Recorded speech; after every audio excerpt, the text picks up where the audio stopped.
Muhammad, kisah hidup Nabi berdasarkan sumber klasik. Ditulis oleh Martin Lings atau Abu Bakar Siraj al-Din, diterbitkan oleh Serambi Ilmu Semesta. Bagian 20, Abu Jahal dan Hamzah.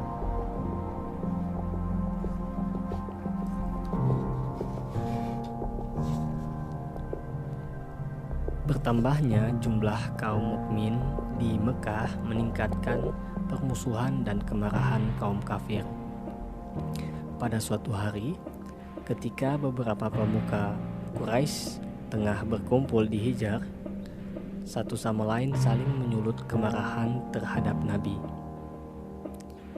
Hal ini terjadi tepat ketika Nabi sendiri memasuki tempat suci tersebut, menuju ke bagian timur Ka'bah, lalu mencium Hajar Aswad dan memulai tawaf 7 putaran. Ketika beliau melintasi Hijr, mereka dengan lantang mengejek dan menghinanya. Jelas dari wajahnya, beliau mendengar apa yang mereka ucapkan. Pada putaran kedua, beliau melintasi mereka kembali dan mereka mengejeknya lagi. Namun, ketika mereka melakukan hal yang sama pada saat Nabi melakukan putaran tawaf ketiga, beliau berhenti dan berkata, "Hai Quraisy, maukah kalian mendengarkan aku? Sesungguhnya demi Allah yang menguasai diriku, aku akan membawakan kepada kalian pembunuhan besar-besaran." Ucapan dan cara beliau mengucapkan itu tampak menggentarkan mereka. Tak satupun yang bergerak ataupun berbicara, sampai akhirnya salah seorang yang selama ini paling keras tiba-tiba memecah keheningan. Orang itu dengan lemah lembut berkata, "Lanjutkan jalanmu, hai Abu Al-Qasim, karena demi Tuhan engkau bukan orang bodoh yang sombong." Namun keheningan itu tidak berlangsung lama. Mereka segera mulai saling menyalahkan diri mereka sendiri karena gentar.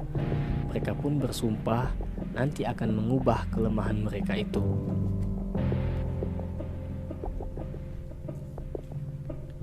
Salah seorang musuh Islam terbesar adalah seorang lelaki Makhzum bernama Amir. Di kalangan keluarga dan teman-temannya, ia dikenal sebagai Abu Al-Hakam, yang diganti oleh kaum muslimin dengan julukan Abu Jahal atau Bapak Kebodohan. Ia adalah cucu Mughirah dan keponakan Walid, pemimpin kabilah yang kini telah sepuh. Abu Jahal merasa yakin bahwa ia akan menggantikan posisi pamannya. Ia telah memantapkan posisinya di Mekah lewat harta kekayaan dan keramahannya yang berpamrih. Ia juga menjadikan dirinya sebagai orang yang ditakuti karena kasar dan siap membalas dendam kepada siapapun yang menentangnya.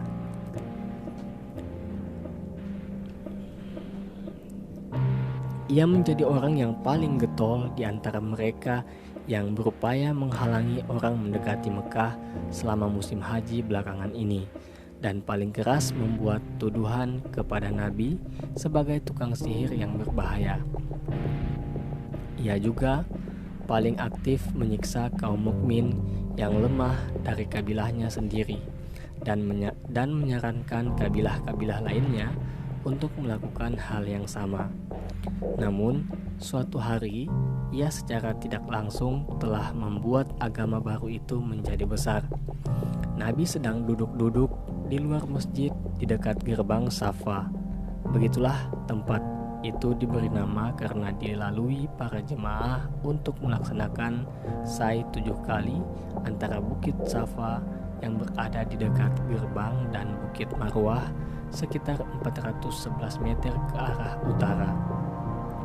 Sebuah lembah di dekat kaki Bukit Safa menandai titik permulaan ritus tersebut. Ketika Abu Jahal lewat, Nabi sedang duduk sendirian di tempat itu.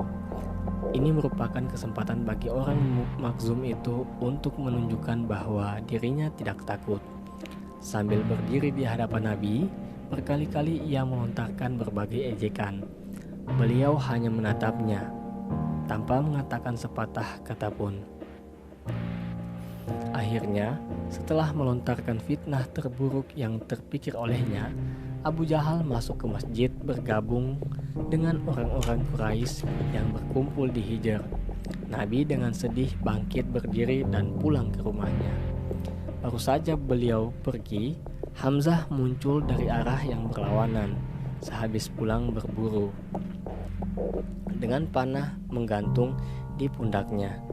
Sudah menjadi kebiasaannya, seusai berburu, sebelum menemui keluarganya, ia melakukan penghormatan ke rumah suci.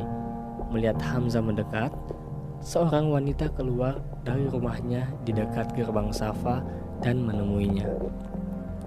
Wanita itu bekas budak keluarga almarhum Abdullah ibnu Jud'an al-Taim, orang yang 20 tahun lalu menjadi salah satu pemimpin yang memelopori perjanjian kehormatan Hilf al-Fudul.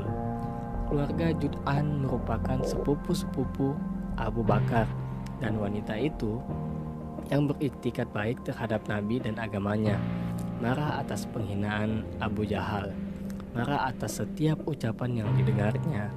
Abu Umarah, serunya kepada Hamzah, seandainya engkau menyaksikan bagaimana Muhammad, putra saudaramu, diperlakukan oleh Abu Al-Hakam, putra Hisham, yang melihat Muhammad sedang duduk di sini. Kemudian ia mengejeknya dengan kata-kata kotor, lalu pergi meninggalkannya. Ia menunjuk ke arah masjid tempat kemana Abu Jahal pergi, dan Muhammad tidak menjawab sepatah kata pun. Hamzah bertabiat ramah dan mudah tersentuh. Ia paling pemberani di kalangan Quraisy, dan jika diganggu, ia akan sangat tegas dan paling ditakuti. Kehormatannya kini diguncang oleh rasa marah yang belum pernah ia rasakan sebelumnya. Kemurkaannya itu menyesakkan jiwanya. Ia cepat-cepat melangkah ke dalam masjid dan langsung menemui Abu Jahal. Ia mendorongnya dan memukulkan panahnya ke kepala Abu Jahal dengan sekuat-kuatnya. Kini aku memeluk agamanya dan mendakwahkan apa yang ia dakwahkan. Akankah engkau menghinanya? Jika engkau mau, mari kita bertarung 1 lawan 1. Abu Jahal bukannya tidak berani, namun dalam situasi demikian, ia merasa peristiwa tersebut lebih baik diakhiri. Oleh karena itu, ketika beberapa orang Makhzum yang hadir berdiri untuk membelanya, ia menyuruh mereka duduk.